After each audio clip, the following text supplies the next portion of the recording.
high atop the pastoral center of the Diocese of Camden, you're listening to Talking Catholic. Hello and welcome to another episode of Talking Catholic. It's Kari Janice here. I am back and I'm here with my good friend Mike Walsh. Not only are you here, you're for once. I'm here. A rare opportunity for you to be in my area. We're physically here. We're in the vault. I don't have to worry about strange noises getting into our recording or kids banging down your door coming into Rowan Catholic Campus Ministry in the Newman House there. It's going to be nice. It's a rare occasion. It is. But I'm happy to be here. It's always nice to check it in at the Diocese buildings. Yeah. I feel important. You got to sign your name in and have a security guard call you up. It's important. It is. And it's also safe. It is. And you are, in fact, important, so you should feel important every day. Thanks. No problem. So here I am. Yeah, well, we're very happy to have you, so thank you for making the sacrifice and coming into Camden today.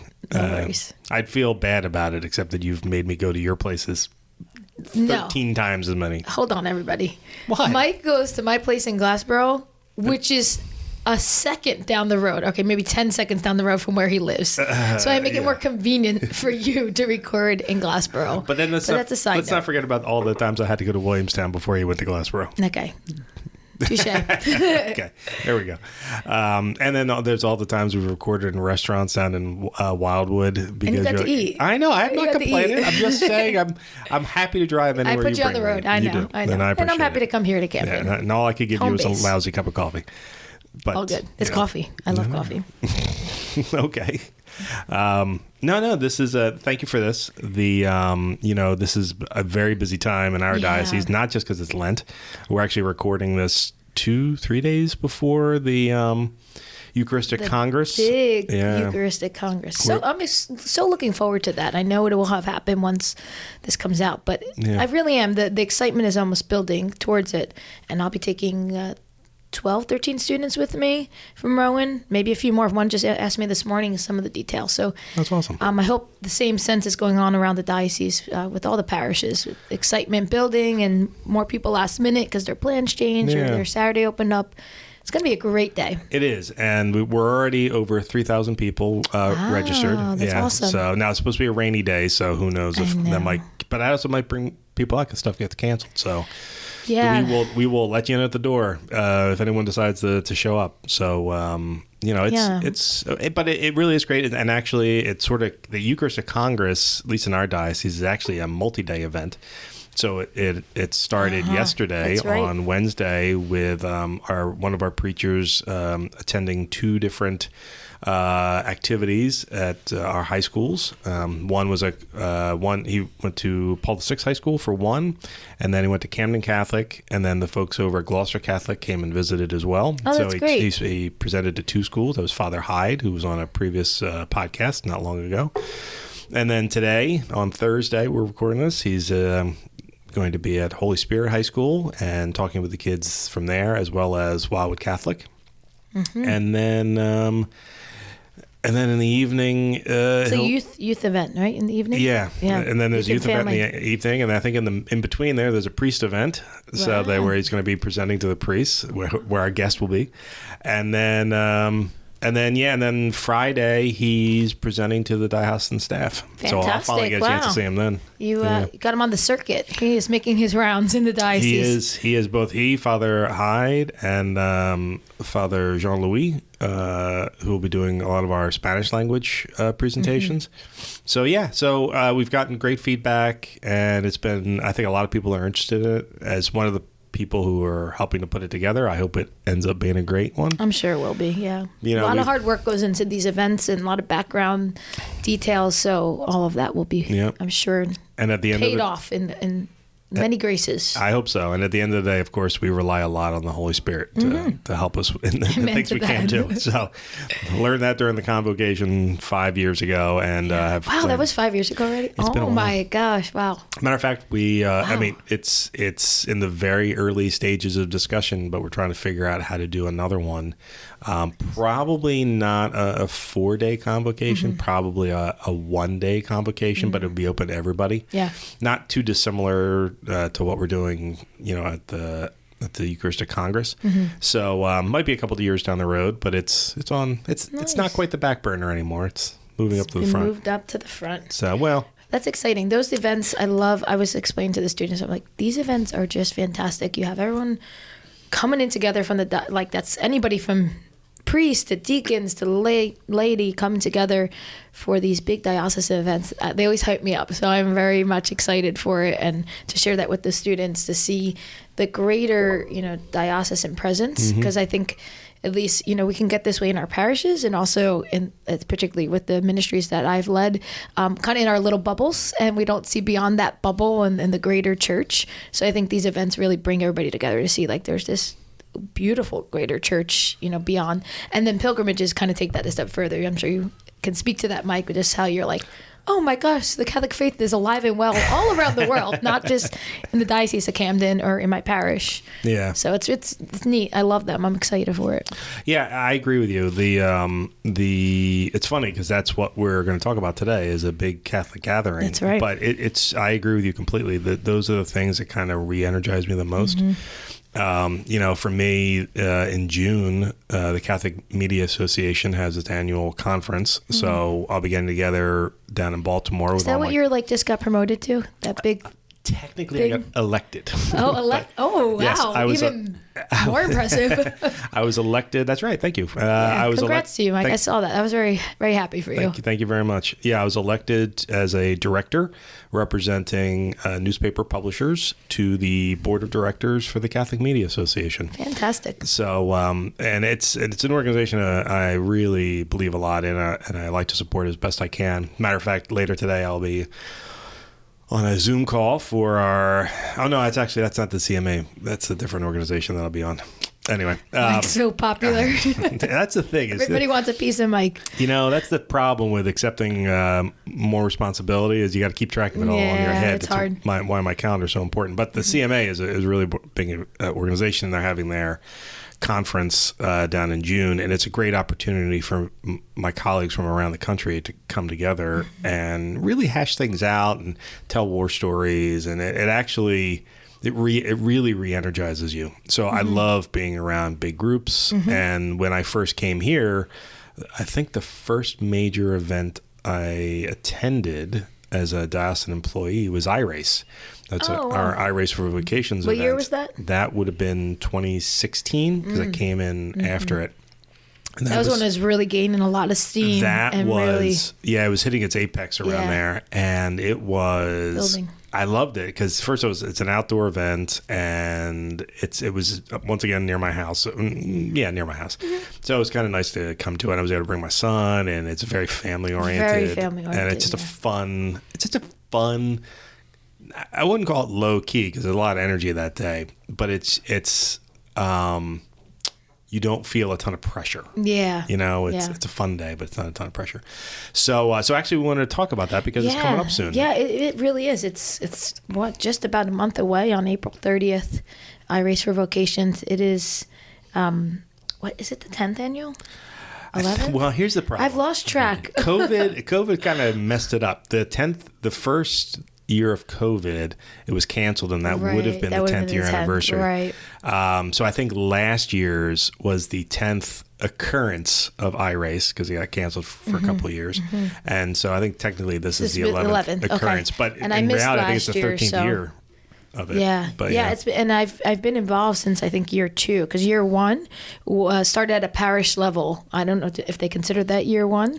It was at Holy Family. Sewell. I think they still do. It was like a parish event, and then it got taken to the broader diocesan level with John Kalitz kind of spearheading it, which was great. And that's when I came on board. So I was at almost all of them, but it's a great event. And we're going to dive deeper into the details of it all. So this year, just to kind of tell you up front, this year is, it's as Kari mentioned, it's on Saturday, April 30th. It's a free event. It's going to be at Cooper River Park in Pennsauken, which is this beautiful. It's this beautiful sort of Delaware River tributary system. If you've never been there before, so it looks like it is a river. It looks like a lake, and it's very, very nice. I mean, great. I actually know people who live around there, and it's a little frou-frou. But it's for the people who live around there. But it's a great place to go. One of our independent Catholic schools is right across the street. Right there. Bishop Eustace Prep is there. And not that we, as a diocesan employee, I'm always very pro diocesan schools, but I will say that Bishop Eustace might have the best location of any school in South Jersey. And so it's a great event, and it goes from what? I think you can get... Well, it starts at 1 p.m. and there'll be mass at 1 p.m. I believe registration starts at 12 right before that mass. And then 1 p.m. is the mass, which is like the culmination of it all. It's just where we should all be, where our hearts should be, and where we should be praying for vocations, which is the whole theme behind why we do this event. Yeah. And then again, the family aspect, the community aspect, but really for vocations is the deeper aspect that we hope to come forth from it. So that mass is at 1 p.m. where we'll be praying for vocations in a deep way. And then after the mass, there's a 5K run. That's an official 5K run for anyone who likes to, make sure they're doing all their 5Ks. And then there's also, for those of us who are not runners, that would be me, there's a 1.5 mile walk. I think it's just 1 mile. That's right. They cut it down. Yeah, don't make them walk further. No. It used to be, because it was a different location, we were able to pull off a 1.5. At this location, it just made it easier to make it a 1 mile. Yeah. So, see, look at that. Us walkers got it even a little bit easier. And then there's free food. And then after the barbecue, or it's not really barbecue, family picnic. And there's hoagies and pretzels and fruit, and it's all free. Family entertainment. Yeah. And sponsored by a wonderful person. Yeah. And in the in the early years, I mean, we would be at nearly 1,000 to be I think 1,200 they hit at one point. Yeah, that was their largest. So now we're kind of recovering from what happened to COVID. Yeah, I think COVID times. Every ministry, everything across the board is really trying to bounce back at this point. Rebuilding. But we are. No, that's the thing is all around the diocese, I'm truly impressed by. Wherever I go, I'm seeing pre-COVID numbers everywhere. So it's been very heartening for me. Yeah. But then again, like I said on a previous episode, I mean, this diocese is just the best. Yeah, so it's not my fault. It's we got a lot of hard workers. And one of those hard workers is here with us today. And let's let him share a little bit. No one knows more about iRace than he, as he is the Director of Vocations for the Diocese of Camden and the Rector of the Cathedral for the Immaculate Conception in Camden, and my neighbor, who I can see out my office window, and I peer into his rectory windows all the time, but I can't really say anything, so it's kind of a bummer. Yeah, we have Father Adam Cichoski. How are you, Father? Good, and good morning, and thanks for having me here. No, it's our pleasure. Thanks for coming across the street. We appreciate that. You're welcome anytime. You are the neighbor. You can come by for a cup of sugar anytime you want. Oh, okay. Thank you. Never forget that. So, Father Adam, you've been connected to this Mass for quite a while. If I'm not mistaken, or not the Mass, but the iRace event, when it started, were you still a seminarian? Yeah, I was probably 2 years in by that point. Really? So it was. We did it at Washington Lake Park, but it was from Holy Family, the parish. So it wasn't a whole bunch of us then. But like you said, the numbers just kind of grew and grew and grew, and then I took over, and everything just kind of came to an end. So if you ever want to kill an event or kill a ministry, just put me somewhere near it, and we'll make sure it goes down. I still say it's COVID's fault, but you are my plan B if I need to lay blame anywhere. Listen, when the seminarians were there at Washington Lake Park, I always heard about them. They had to clean up all the geese poop. Yeah. So at least you don't have to do that anymore, Father. Well, it's a step up from the geese poop. We still have to do a little bit because there's still a good amount there at Cooper River, which is I was just there yesterday, just walking around. It was a nice night, but it really is a beautiful place. That it's just a good situation. And Dominic Vesper, who works for the county, is just a big help in that day. And there's a lot of hands that go into it, so we're very blessed, and just to have a good place for it to take place in is a great gift too. Yeah. Yeah, we had the opportunity last year to sort of work out the kinks at Cooper River, because that was actually the first year that iRace was held there, and then as soon as Mass finished, the heavens opened and it rained and rained. I mean, it hailed. That's right. It was torrential. I've never seen something like that. Now, that is the one thing we will blame you for, because when Father Romano was in charge of iRace, it was perfect weather every 60 time. degrees. It was incredible. I don't know who he paid off or what prayers he sent up to God, But he, somehow he will always get a beautiful thing. So, but this... We're trying for snow this year, just to see what we can do. Well, we could use that. I mean, April 30th seems a little late, but sure, okay. Let's go for it. As someone who hasn't seen snow all winter, I'm okay with that. Knock on wood. But it really is a wonderful event because it's very family oriented. It's open to anybody. What I like about it, which wasn't really the case at Washington Lake Park, we had this great little amphitheater area, right? But it was a little off to the side, and we took over so much of the park that other park attendees, I don't really think, got to experience what we were doing. Whereas in Cooper River Park, it is very open, and there's a ton of people walking around all the time. So as a PR guy, I love when we can do events like that. We did we were talking about the Eucharistic Congress earlier. We kicked off the Eucharistic Revival in South Jersey with a procession down the Atlantic City Boardwalk last June. And what was great about that was here were 1,000 Catholics, literally more than 1,000 Catholics, walking down the boardwalk in sight of everybody. And so people came up and asked, what we were doing, who we are. There were people in the crowd that joined us and went to the different prayer stations with us. I would love, while we're at, Cooper River, if people are, out with a walk with their family, maybe they hadn't gone to Mass that day. Maybe they hadn't been to Mass in a couple of years. Maybe, it's someone who had considered seminary but wasn't sure about it, but they come nearby. We're out with the people at that point. The witness is so great. It's such a beautiful witness. And even just to see priests there in the park, I mean, it really is such a great witness to anybody that is in the area walking, especially if it's a beautiful day. We're praying for a beautiful day. Please, all of our listeners, pray for a beautiful day. But yeah, we really, it's a great witness to the faith, a great witness to vocations. And then that's the idea behind it, I think, was always to kind of bring it out there so that it's not something that's, just hidden within our churches, but going beyond. And we've seen that come forth in the years, but especially, as you mentioned, the new location really offers that a lot. Yeah. It's in a lot of ways, it's an opportunity for missionary discipleship, which is something that we talked earlier about the convocation that we did 5 years ago. The convocation was all about missionary discipleship and going out to the people. So this is another opportunity keeping to it go out to alive. the people. So, Father, thank you so much for making sure that we're able to become good missionary disciples. Yeah, and sometimes that's the hardest part is just reaching out to people, and this is like a blanket event in that sense where the general invitation is out there, but it still leaves it up to us to invite people, that not only invite them to the day, but, to ask them, what are you thinking about your life? What do you want to do, with it, or, what's going to be the next step? And, a lot of people don't consider that vocation, whether it's the religious life, to the priesthood, to married life. We need to invite them and to give them a good witness of what it means, and a lot of that just comes from our simple joy, and I just think of two married people here that you really exude that joy in everything that you do, and it's just a wonderful, where you see that. And okay, Kari was right. She had a quizzical look on her face, realizing that she and her husband Phil are very much very happily married people. But then she looks at me and goes, "Him?" And she's not far off. It was more the joy comment. Like joy. Mike is joyful. No, Mike is not joyful. Some people are like joyful when they're upset, and I think that's where Mike kind of like he loves the drama. That's and just right. Loves my joy comes through my jadedness. Yes. That's right. That's what brings me joy.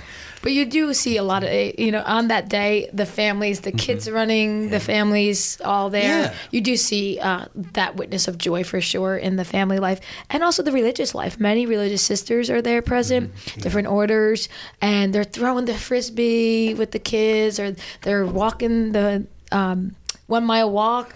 They're there, and they're just, you see their joy, their love, their excitement for their vocation, living it out, just every day-to-day life by throwing a ball across the field or something, because there's a lot of that little extra fun time at the end during the family picnic to do those things. You want to see joy? Watch a religious woman playing soccer with a bunch of kids. That is in their habit, in full habit. That is outstanding.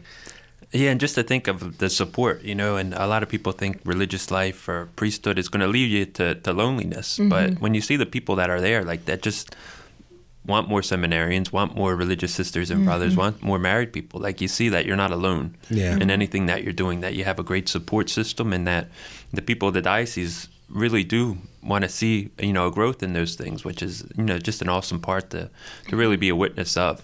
Which is another nice element of iRace is that all of our seminarians are there. Mm-hmm. In years past, they were forced to participate almost in a draconian sense by making them race it. I don't know that they all have to race it now, do they? Well, they always come up with like different doctor problems and different letters that we get. They're not starting to roll in right now, I'm sure. So there's never a guarantee on who's going to be able to race, but we put them to work in another way. Yeah. And you've had some actually really good racers. Some are now priests. Father Peter Gallagher, he would like win it every year, but he was so humble that he would like kind of pump the brakes a little bit in the last leg and let a young one from Paul VI or some his alma mater come win the race, because I know he's a runner and he was very much into it, and a few others throughout the years as seminarians. Yeah, and I think that's another opportunity too, just to see a different side of our seminarians or even our priests that just kind of, it's a good thing to have in your life, is that good kind of healthiness, of just being able to run or to be able to do something that helps us in our own battles and our own struggles too. Well, that's what's so sweet is because all the seminarians are there, regardless of whether they run or not, they all have T-shirts on that say seminarian on the back, which always makes it easy to recognize.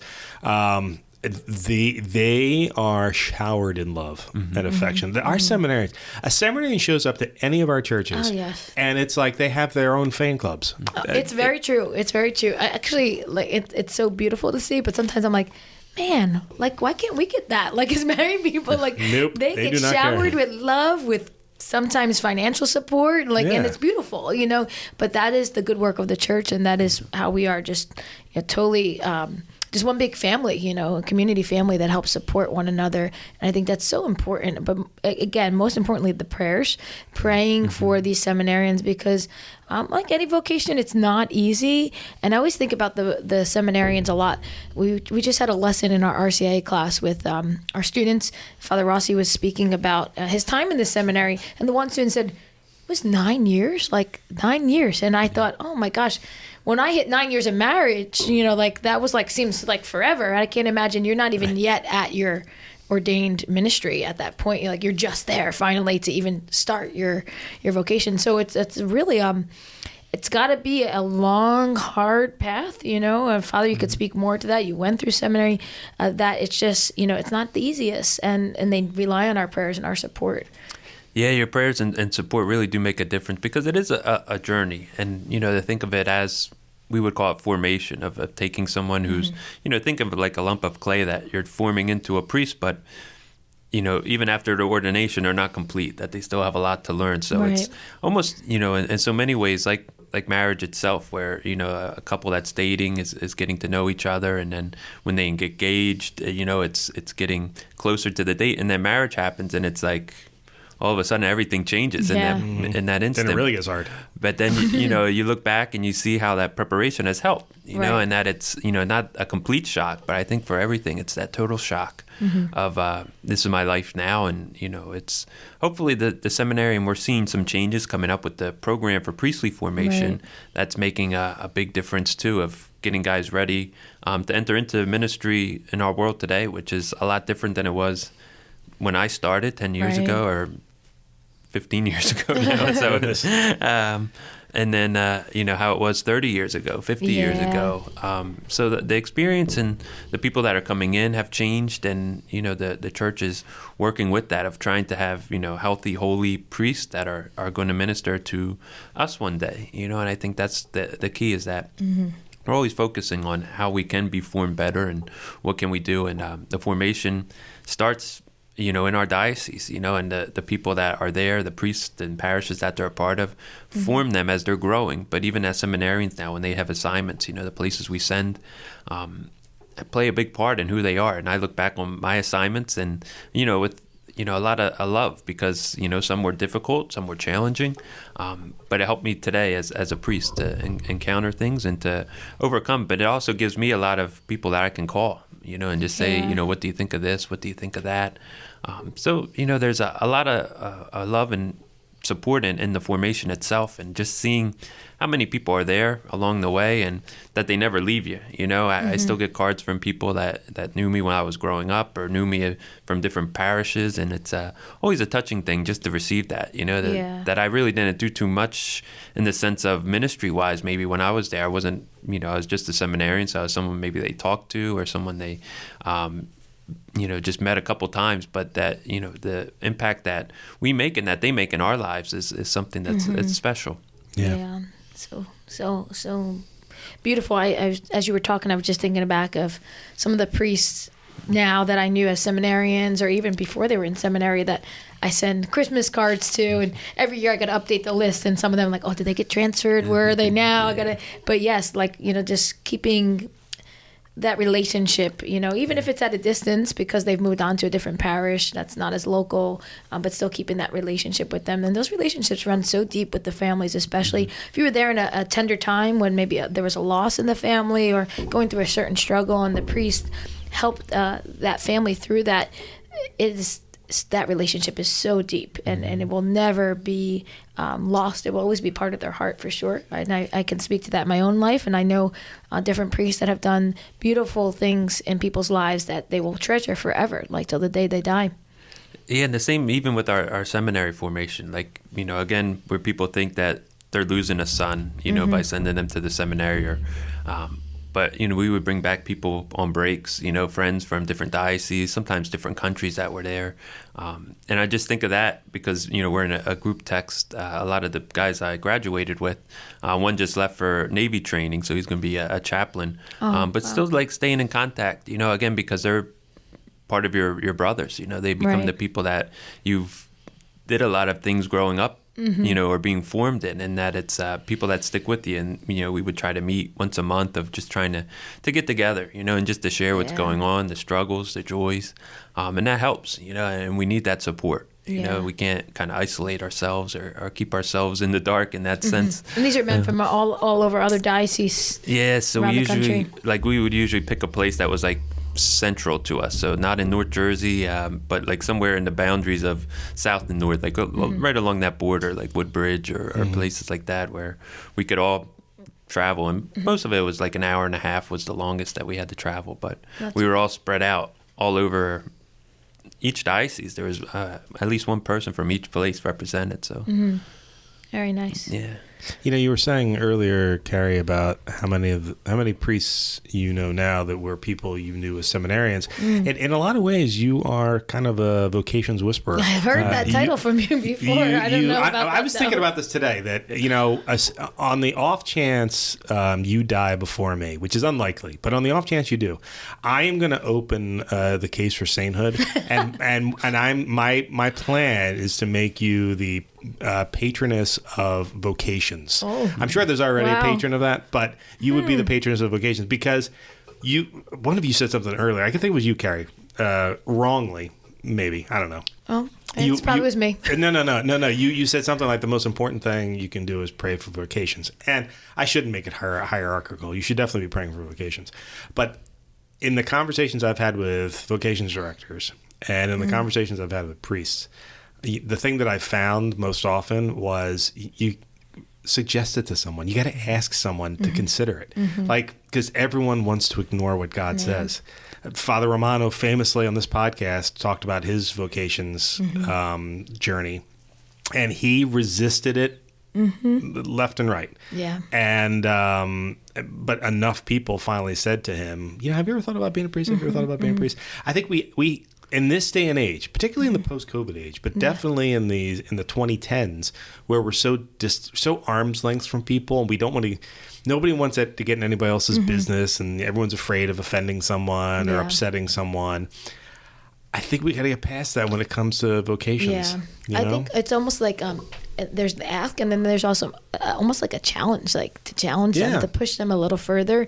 You know, praise God, I've been in positions the last 15 plus years now in working with young adults and youth. So I've, you know, to say that, wow, that's a huge title, the patroness of, you know, fostering vocations. But in a sense, God has placed me in an area in my life that I am around so many young people that I'd be remiss if I did not, you know, at least invite challenge, and sometimes, even be a little bit more of an arm twist, or a little more upfront. Sometimes I found myself pointing to the poster for our diocesan discernment group on the wall saying, I really think you need to be here. Like just coming out and saying it, because, and then other times in such a gentle way, have you ever considered this? I think I see something in you, or even just there's a conversation with a young man or a young woman, and you see their faith, and sometimes nobody's ever really told them or really suggested it in a more upfront way, like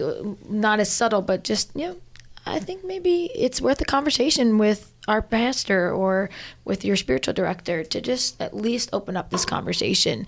And that's really just what I've done, is just taking those opportunities that have presented themselves working with youth and young adults throughout these years and opening it up for a conversation. And, praise God, many of them have acted upon it. Many of them have applied. Many of them have been in the seminary. Some are now priests. Others are now in religious formation. So it's really beautiful. And some have discerned out, and that's okay. That's all part of it, as well as that discernment process for these years in that formation time for them. So it's been beautiful to see that. And I will say the ones that God has called, because it truly is a calling to priesthood and religious life. I mean, I've teared up being at their ordination days. Like literally the last ordination, there were several men, because we have 5 beautiful newly ordained priests at that ordination mass. And several of them I've had close relationships with through the years, through ministry. And I had the tissues out. I mean, they were, because I felt like just such a proud moment for them, so happy. And to see our diocese and the seminaries that we send to do a beautiful job with that clay formation. They really do. And to see who they were, at the time of entering, and who they are now as priests of God, and how they've been formed in such a beautiful way. Watching that, it is such a proud mother moment. Not that I had a big hand in that. It was really their formation directors and all, but I was just like, wow, God, look what you did. That's so amazing. So yeah, it's such an important role. We all have a role to play in it. I really do believe we do. Even if it's just to pray, but I think, we see there's a need, right? Yeah. And so we need to address that need in a loving way with these young men and women. And a lot of times I'll get a complaint from communities saying, "Yeah, well, how come there are no priests that represent me?" And I'm like, listen, it doesn't happen by magic. If you would like to see your community represented by a priest, whether it's Filipino Catholics, or Black Catholics, or Hispanic Catholics, or whomever, Korean Catholics, said, that has to come out of your community, and it's not easy. A lot of parents have a difficult time with the idea of having a priest as a son, or it's a lot of obstacles, a lot of hurdles to get through with that. But, I want as much diversity as possible in the priesthood. And, but that's the one thing that I can't snap my fingers and make happen. As hard as Father Adam is, I've seen him snap his fingers, and he's tried his best, everybody. He's like Thanos, all right? He's trying to snap his fingers and make it happen. But Father Adam, even that's not a possibility. But, let's talk a little bit about the vocations process, the discernment process. We talked about it earlier. It's a many years thing, but how does it start? Like, that's your job, is to kind of cultivate people towards the priesthood. Yeah, it all starts in a man's parish. If we go even further, in a man's family, of what he sees as a vocation, what's he understand as what's it's like to be a husband and a wife, or a mom and a dad, and to see again the great love that comes from that, of being a father, of being a man that's holy, a man that's living his faith out. That's really where it starts. Is in the new program for priestly formation says that the first seminary is always the family. It's always what they experience there, and we see the challenges in today's world where there's a lot of brokenness and a lot of hurt at times, but that's part of that journey of healing over that time. But hopefully, the next step would be in the parish. Hopefully they have a priest that cares, a priest that works with them, and forms them in that sense too, of what it means to be a man of holiness, a man that's a life of prayer, a life of service, a life of giving himself for something greater, imitating Christ in every way. And then hopefully they get involved, whether it's an altar server, whether it's lector, whether it's an extraordinary minister of Holy Communion when they're able.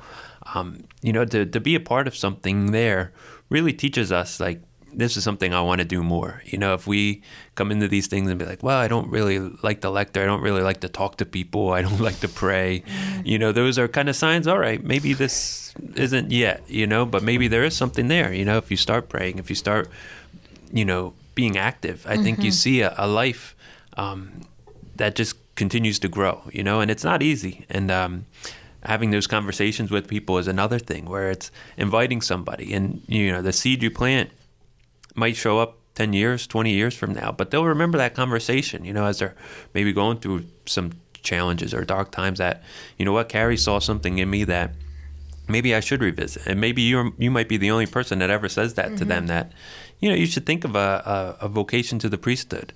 And something as simple as that, but again, it has to be authentic. It has to be genuine. It can't be, well, I see this guy all the time at something, and, maybe he is being called to the priesthood. But it's something where you look at your life and say, man, I could see this guy, ministering to my family, in those tough times, whether it's a death or whether it's just, challenges, but also those joyful times, maybe baptizing a grandchild or marrying a grandchild or marrying, a daughter or somebody where, again, they're just something special there, and inviting a person to think about it, is not making them commit, but then it becomes praying for them. So there's like that two-step process of praying, because that's what Jesus asks us to do, to always ask the master of the harvest to send more laborers. So we have that divine commandment that we all need to be praying. That's something we need to be doing, but also inviting, and that, almost that follow-up becomes that prayer, of just praying for this person to really accept what God is calling them. And then coming to different events, whether it's like the iRace, to see and to meet our seminarians, is another part of that journey. And then our discernment group. And that's one of the challenges I think I've encountered is, guys that come to the discernment group, we want to kind of get to know them. We want to plug them into their parish if they're not there. And we want to make sure, again, that they're making a good, healthy decision, and one that's going to help them to grow in holiness and help others to do the same. So that process then, coming to a discernment group, kind of investigating more of, what is it going to be like in the seminary? So maybe coming to a come and see event that the seminary holds. These are opportunities for guys just to be able to make a good and prudent decision in their life of discernment, to say, like, I've seen it, and, there's something there that's kind of pushing or calling me to that. And I think that's the next step, is just for us, whether it's me or Father Josh Nevitt, who's the Associate Director of Vocations, getting to know a guy and just seeing them on their journeys, because we often put pressure on ourselves. And I think that's one of the hardest things, where a guy is coming up maybe to high school graduation or is in college but not happy and just wants to change everything immediately. But we can't do that right away. It takes a lot of discernment on our end, just as much as it takes discernment on the other guy's end, to make sure that we're giving someone an opportunity to grow versus we're going to hurt them in their journey. Or, if you have a guy that's unhappy or just not sure, and just kind of like doubts or fights everything, that's the last person we want to send to a seminary where they're called to build up a community. They're just going to make things difficult. So it's, finding these guys, and they're out there. And we're blessed to have, we have a small number here of 8 guys. But each one of them has a certain joy and just desires to build up something even greater than it was. It's funny to hear you talk like that, because we know that I was on pilgrimage recently. And while I was in Rome, I had the opportunity to go to the Pontifical North American College, where our former vocations director, Father Michael Romano, is now the director of admissions there.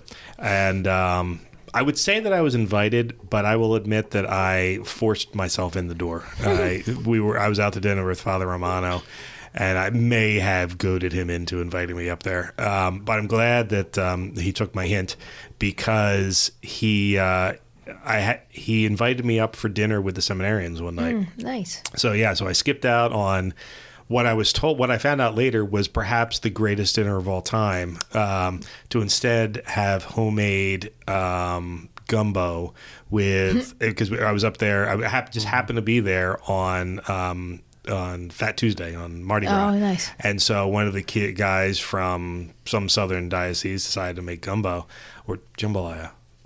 Gumbo. One of the two. I forget which one. But I got to have dinner with the seminarians.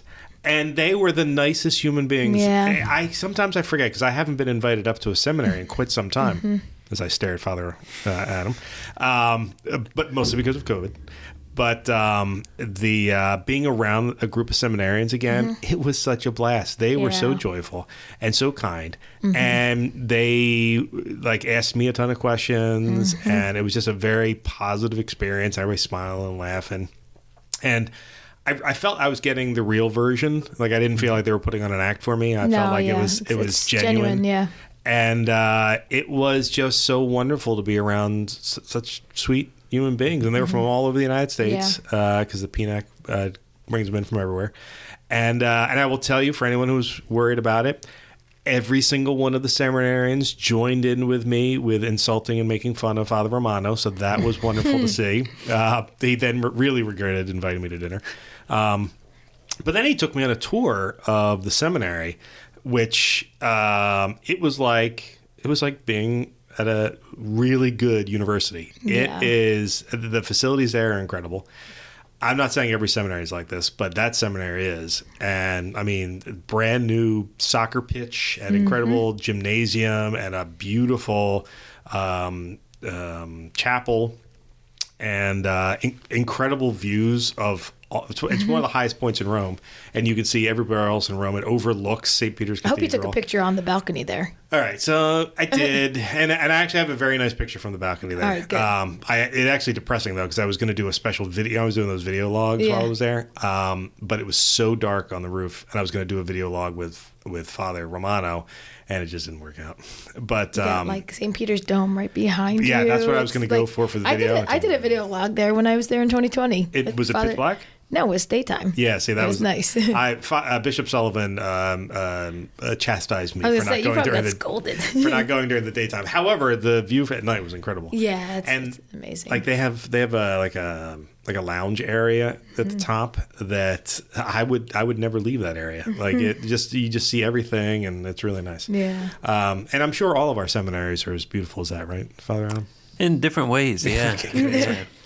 I can imagine the one in. I've been to a couple of them. They're awesome, and you know what? To speak to the young men though that are there, just like you said, joyful, normal, balanced. It's really great. I've been, visited a couple different seminaries for different reasons, and have had the same feeling. And then recently had seminarians at Rowan University, the Newman House, who did a whole mission, and they were from Mount St. Mary's, and we had 20 of them there. And again, same thing, just great guys, joyful, happy.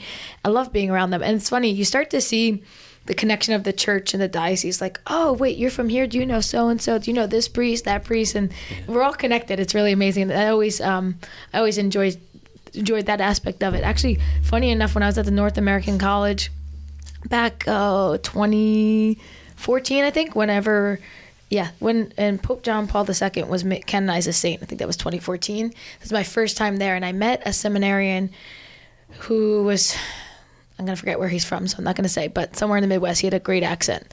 He is now on Word on Fire all the time with Father Barron. He's the man, always on it, speaking of vocations. And I was I met this guy, I hung out with him, and he's pretty well known now, which is pretty cool. That's cool. Yeah. So anyway, you just see the connection with the different dioceses, and of course the Pontifical North American College. You have all these men from all over the U.S. It's really beautiful. And also, are they from South America? No, just North America. North America. I feel like there's another. Maybe Mexico. There's Australians. It's all English speakers. So you have Australians, Canadians, and Americans. Area they were from. I couldn't remember. Yeah. Yeah. So, but yeah, it was great. So, yeah, that's awesome. I'm glad you had that experience, Mike. Yeah, so am I. It was wonderful. And Father Romano was a great host, and the seminarians are great, and the place is great. So I have nothing but positive things to say about it. That's wonderful. And I'm sure I will say the same positive things when I finally get invited up to Seton Hall. I haven't been up there in literally 7 years. So, I'm sure. Because isn't that your alma mater? Yeah, that's where I graduated from. So it's another beautiful one. Yeah, I've been to St. Joe's in Yonkers, Bishop Sullivan's alma mater. I was there a few years ago. But yeah, still haven't gotten a tour of the one at So. Mike's dropping some serious hints here, Father. Maybe next year. Maybe you can take your son and then they can plant some seeds. Yeah, that should be a deal. If you bring me a seminarian, I'll give you a free tour of the seminary. Okay. And then you'll be back there a lot for the different family events. That's a good point. Well, they have a really nice chapel there. They I do. I like that chapel a lot. And that would lead you to complaining more, which would lead you to more joy. That's, you know what? Thank you. Full circle. You know what? Thank you for seeing the silver lining, Father. I appreciate that. That's it. You're so kind. So we have. I want you to be happy, Mike. So the more I can make you complain. You know what? I appreciate that, Joy. So we got about 10 minutes left on the podcast, but I don't. One area where we've been remiss is we haven't told anybody about how they can actually start their seminarian process, their discernment process. So how do people find out more? So to start, definitely pray. And going to Mass, going to the sacraments is the first really journey is kind of building your life up spiritually, of connecting and talking to your pastor, and just saying, I've been thinking about it, or, what was it like? I want to do more. It's really starting where we're at right now is just kind of getting involved now. And so part of that journey is becoming involved, because we always look, anybody that comes in, we talk to the pastor and say, can you tell me about this guy, or how do you know him? And sometimes we get, well, I met with him once, or, I don't see him too often. He's so it's important just to kind of begin where you're at right now. It's maybe starting to pray more, starting to ask God, where is he calling me? Where are you calling me, Lord? And then after, again, of kind of discerning what your role is now, is kind of seeing this is something I want to do more. And so coming to a discernment group, coming to iRace4Vocations, these are the ways that we enter into bigger things. Mm-hmm. And the discernment group is an important part of our journey, just because we talk about what it's like to be a priest. We talk about the different things, whether it's hearing confessions, whether it's preaching, whether it's different devotions we may have. There's a lot of opportunities just to kind of grow in knowledge of what a priest does, and especially what a parish priest does. A diocesan priest has a lot of different hats and a lot of different responsibilities. So kind of getting to know exactly what it is we're looking at. And then as you progress and you begin to see, I really want to do these things, I really want to grow in these things, there's a whole application process that goes in that. It's not just, come to a couple things and we'll ship you off. It's, come and kind of learn more and come and see as Christ invites us. And it's getting to know what we're looking for. And then as we apply, it's just like applying almost to another university. So there's different things that you have to fill out, whether it's, an application form, medical form. We have interviews for our vocation advisory board, which is a group of priests and laymen and women that staff a board that help us decide, is this person called to the priesthood? Is this a person we should accept into our formation program in the diocese, so that we can send them off to a seminary? And there's a lot that goes into that. There's a evaluation for psychological, and that's, all part of it. Again, we need healthy and holy men, and well-balanced. And that's really what that process is looking at. It's seeing, is this guy going to be able to live in a community of men? But then eventually here in our diocese, we know it's with the numbers being shortened, will he be able to live by himself? It's kind of getting guys ready for what's going to happen in the future. It's always being honest that there's going to be a lot of work and less men to do it. But will these guys be able to step up and be able to do these things so that, our church will always continue, but we need good holy men to do that. And so that's the process of kind of looking, is this guy going to be open to be formed too? That's the other big question, is this guy already shut off? This is what he thinks it's going to be, and this is what it's going to happen. That's a guy that's going to be hard to work with and hard to kind of see different sides and to grow in different ways, versus a guy that comes and is just very open to everything in the formation process, because we know it's a lot of schooling. So our intellectual challenges are there. Is this guy going to be able to go to class each day? Is he going to be able to take a heavy course load? And if you talk to our guys, they have about undergrad, probably about 5 or 6 classes each semester. And with graduate, we have about 6 classes that we take each semester. So those are heavy loads on top of other responsibilities, on top of assignments that we have. So there's a lot that the balance in our intellectual, but we also look at the human. Is this guy a good man? Is this guy living a healthy, chaste life? that can continue to grow in. That is someone that has good relationships, good friendships, that, and we mentioned it with families, having those people that kind of guide us, having these good, almost people that we can kind of like speak to or share things with that are going to help us along the journey. And then pastoral, again, is being plugged into our parish. What can we do now to help build the kingdom of God? It's not just, well, I'll do something great when I become a priest. It's like, no, the call is now. And I think that's what we see in this missionary discipleship, is that everyone has that, regardless of me being a priest or a wife or a husband or a mom or a dad, that we each have that call, and that we're called to do that now. And the more that we do those things, we see, the joy that comes from it, where it's like, I see myself kind of being a priest because of this, the things that I did, the things that I experienced. So, we talked about the convocation of Catholic leaders were, just opportunities for people to learn and to build things on their own. But hopefully that's going to be like more arms reaching out, of kind of inviting people and welcoming them back in. Because we all have a unique story. And I think that's the interesting thing about the Vocations work, is that each guy that comes is never the same. This guy may come right out of high school. This guy may be 20 years out of high school. Each person has a different story and a different way that God's been calling them. And it's paying attention to that. And I'm sure it's the same in religious life, that there are people that have those unique stories. So the other thing I would encourage people is just to ask, ask your priest, ask the religious sister, how did you end up here? Yeah. And I think of, like, when I work with a couple getting married, that's usually my first question. Why are we here tonight? What led you here? And I give them my story of how I became there, the priest sitting in front of them. And then I usually say, what's your, how did you guys grow up? Where did you meet? Because all that makes a difference in who we are and what we've experienced, and it helps us to kind of guide ourselves along the way. And I think that's one of the great gifts of that formation, is to see those things and to be formed as that lump of clay. You look back and you just say, wow, more has been chipped off and more has been refined, but I still have a long way to grow. We're looking always at Christ. And I'm just looking at the crucifix here. It's just a constant reminder for us that, that's who we're called to be. And we're called to serve, and we're called to build that kingdom. But what's going to be the best way? And for most, it will be through marriage, but there are those that are called to the priesthood and to religious life to help build it in a way that's different, but we all have to be in it together. We all have to work together with it.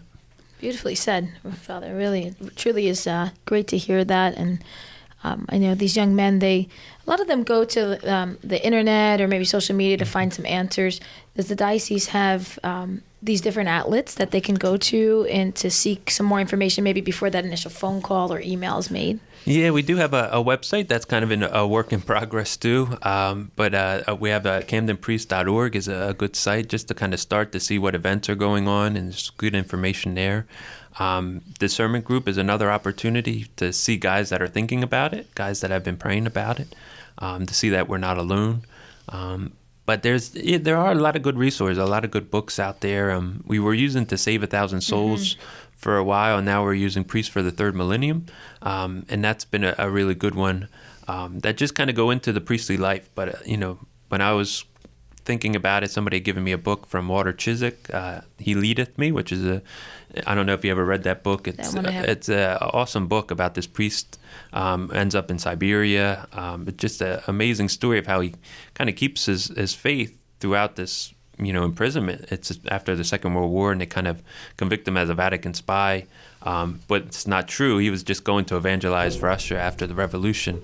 So it's a really good book. So that's something that kind of inspired me. He's one of my priestly heroes. But there's a lot of good stories out there of good priests that did great work, not looking for that fame, not looking for anything kind of spectacular, but just kind of fell into it through that, that somebody recognized it and did it for them, but they were not out there seeking it themselves. And the same with our priests in the diocese. So many are just working hard, they're doing their best. And it's tough for them. So to pray for your priests, but to encourage men to take that step is another challenge, but one that I think we're able to encounter, we're able to accept and to make the most out of. But there's just a lot that goes into, just finding out more of what it means to be a priest, and starting always with our parish, I think, is the safest bet of just what can I do now as a missionary disciple, because ultimately that's what we're going to need. Whether we're a priest or a husband or wife or mom or dad or a single man, religious sister or brother, we need to be those missionary disciples that go out and become those fishers of men. Yeah. So be not afraid, people. Go up to someone and ask them, suggest to them, tell them. Be like Kari. Do not be afraid. Be like Kari and suggest something, because that you might pray. If you're afraid, pray. But I'm telling you not to be afraid, and go do something physical. But anyway, folks. Well, Father Adam, thank you very much. Yes, if you want to learn more about iRace, go to CamdenPriest.org, and certainly our social media handles are Camden Priest almost everywhere except for Facebook, where it's still iRace4Vocations, and the 4 is always the number 4. But thanks everybody, and thank you again, Kari, for coming all the way up to Camden. We appreciate that. And to all of our listeners, thanks for joining us. So we'll talk to you again next week. See you, everybody. God bless.